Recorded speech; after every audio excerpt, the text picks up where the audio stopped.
Now, my next question is this. Christianity was brought to Africa. And reading this book, I found out that Christianity being brought to Africa was not by so-called divine call, that they had God and they brought Christianity to Africa, and it was because of expansion. They wanted to expand their land because they lost America.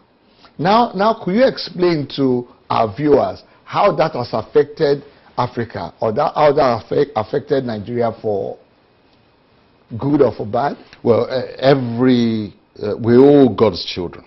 And I struggled to accept that we had no relationship with our Maker until the arrival of the colonialists around about 1830. I used to say to myself, what about my great-great-grandfather? What was his relationship with God? And those before him? And especially given that our land was so blessed with the resources that everybody wanted. They wanted the cocoa, they wanted the palm oil, they wanted the crude oil. There must have been a relationship with God before the arrival of the Europeans. So that is the reality. So this book now just explains that how Christianity, and not just Christianity, Islam also came in, but they came in with a political agenda. Those who were promoting it, those who were bringing it in, it was part of the colonial agenda. This was on the back of abolition of the slave trade, and they had sat down, brainstormed, put their heads together and decided that the best way to penetrate was through faith. And that had a consequence, two consequences.